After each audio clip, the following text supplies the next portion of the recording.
서로 마주보며 했던 예배는 화면을 마주보며 하고 손으로 넘기던 성경은 손가락으로 넘기는 성경이 되었습니다. 신앙생활의 모습은 달라졌지만 신앙생활의 본질은 변하지 않았습니다. 각자의 자리에서 묵상합시다.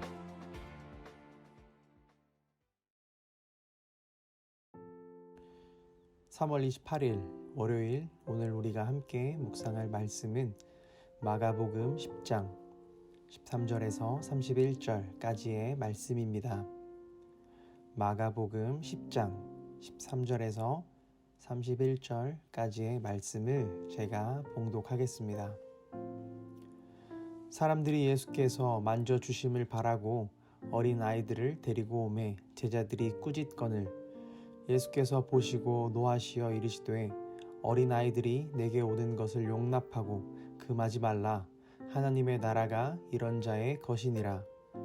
내가 진실로 너희에게 이르노니 누구든지 하나님의 나라를 어린 아이와 같이 받들지 않는 자는 결단코 그곳에 들어가지 못하리라 하시고 그 어린 아이들을 안고 그들 위에 안수하시고 축복하시니라.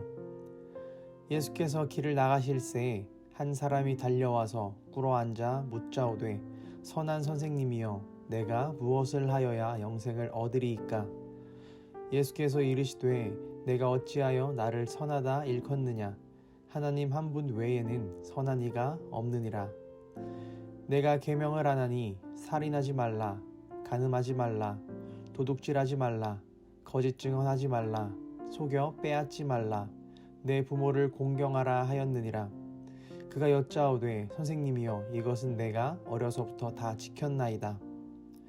예수께서 그를 보시고 사랑하사 이르시되 내게 아직도 한 가지 부족한 것이 있으니 가서 내게 있는 것을 다 팔아 가난한 자들에게 주라. 그리하면 하늘에서 보화가 내게 있으리라. 그리고 와서 나를 따르라 하시니 그 사람은 재물이 많은 고로 이 말씀으로 인하여 슬픈 기색을 띠고 근심하며 가니라. 예수께서 둘러보시고 제자들에게 이르시되 재물이 있는 자는 하나님의 나라에 들어가기가 심히 어렵도다 하시니 제자들이 그 말씀에 놀라는지라. 예수께서 다시 대답하여 이르시되 얘들아 하나님의 나라에 들어가기가 얼마나 어려운지 낙타가 바늘귀로 나가는 것이 부자가 하나님의 나라에 들어가는 것보다 쉬우리라 하시니 제자들이 매우 놀라 서로 말하되 그런즉 누가 구원을 얻을 수 있는가 하니 예수께서 그들을 보시며 이르시되 사람으로는 할 수 없으되 하나님으로는 그렇지 아니하니 하나님으로서는 다 하실 수 있느니라. 베드로가 여짜와 이르되 보소서 우리가 모든 것을 버리고 주를 따랐나이다. 예수께서 이르시되 내가 진실로 너희에게 이르노니 나와 복음을 위하여 집이나 형제나 자매나 어머니나 아버지나 자식이나 전토를 벌인 자는 현세에 있어 집과 형제와 자매와 어머니와 자식과 전토를 100배나 받되 박해를 겸하여 받고 내세의 영생을 받지 못할 자가 없느니라. 그러나 먼저 된 자로서 나중되고 나중된 자로서 먼저 될 자가 많으니라. 아멘. 오늘 우리가 살펴본 마가복음 10장 13절에서 31절까지의 말씀을 살펴보게 되면 먼저 13에서 16절까지는 어린아이와 같은 자만이 하나님 나라에 들어갈 수 있다는 예수님의 교훈의 말씀이 나옵니다. 그리고 그에 이어서 영생에 관한 부자 청년의 이야기가 나타나고 있습니다. 이 두 부분은 내용 면에서는 전혀 다른 것을 나타내지만 하나님 나라라고 하는 주제 면에서는 같은 영생의 문제를 다루고 있습니다. 한 부자 청년이 예수님을 찾아왔습니다. 그리고 그 청년은 예수님을 바라보고 영생에 관해서 질문을 합니다. 그의 질문은 17절의 말씀과 같이 무엇을 하여야 영생을 얻으리이까 입니다. 여기서 이 얻으리이까 라고 하는 동사는 제비 뽑기라는 뜻을 가진 클레로스라고 하는 단어에서 유래되었습니다. 유대인들에게 제비 뽑기는 하나님의 뜻을 알기 위해 사용된 방법이었습니다. 그리고 이 방법은 이스라엘이 기업으로 받은 가나안 땅을 지파별로 나눌 때도 이 방법을 사용했습니다. 그래서 나누는 것, 제비 뽑기로 받은 땅이란 뜻과 기업, 상속이라고 하는 뜻도 가지게 되었습니다. 이 기업과 상속이라고 하는 것의 뜻은 이스라엘 백성들에 대한 하나님의 조건 없는 사랑을 분명하게 표현해 주는 것입니다. 그런데 이 청년의 이야기를 들어보면 조금 이상한 점을 하나 알 수 있습니다. 얻으리까 라고 하는 단어의 뜻은 결국 상속, 기업이라고 하는 뜻으로 사용이 되는데, 즉 조건 없이 하나님의 사랑으로 받을 수 있는 것이 됩니다. 어떤 일에 대한 노력의 대가가 아니라 기업이나 상속처럼 그냥 주어지는 것을 의미합니다. 하지만 부자 청년은 무엇을 하여야 라고 하는 노력이나 조건을 물어보고 있습니다. 다시 말하면 이 청년이 영생을 얻는 방법을 전혀 모른다라는 것입니다. 하나님 나라는 아무런 조건 없이 하나님께서 인간에게 주시는 선물과 같은 것임을 전혀 모르고 있다라고 하는 것을 강조하는 것입니다. 그리고 예수님께서는 선한 분은 오직 하나님뿐이시다라는 말씀과 함께 사람은 선에서 구원을 받는 것이 아니라는 말씀을 전개하십니다. 그리고 선한 행동으로 구원을 받는 것이 아님을 이어서 말씀하십니다. 즉 율법으로는 사람이 선해지는 것이 아니고 그 율법으로는 하나님 앞에서 선할 수 없다는 것을 전해주기 위함이었습니다. 예수님께서는 청년에게 율법을 잘 지키는지 여쭤보십니다. 예수님께서 율법에 관해 이야기하시자 청년은 모든 계명을 어려서부터 다 지켰다라고 대답을 합니다. 그 청년은 이 예수님의 이 질문이 너무나도 반가웠을 겁니다. 그는 어려서부터 율법을 잘 알았고 그 율법을 잘 지켰기 때문에 이 청년은 자신이 있었을 겁니다.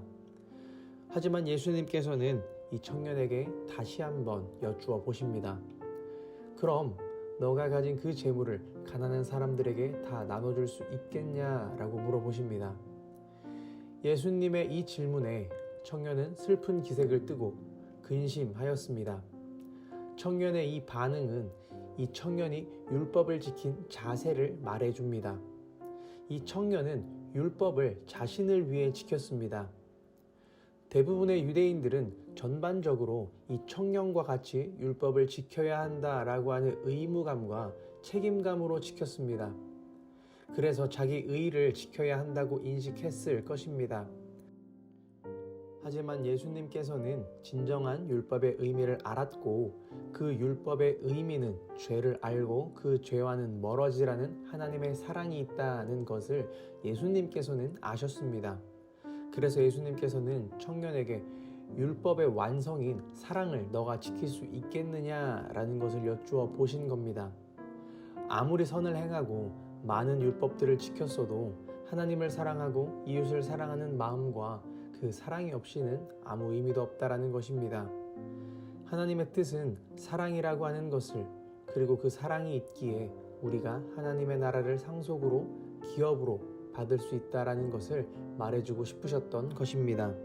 오늘을 살아가고 있는 나에게 말씀에 나타난 청년의 모습과 같은 모습이 있지는 않는지 한번 생각해 볼 수 있기를 바랍니다. 하나님의 뜻을 잘못 알고 나의 의를 드러내기 위해 신앙의 생활을 하고 있지는 않는지, 그리고 그런 마음을 가지고 있지는 않는지 한번 생각해 볼 수 있기를 바랍니다. 주님께서 오늘 우리에게 바라시는 것은 하나님의 뜻이고 그 하나님의 뜻은 사랑입니다.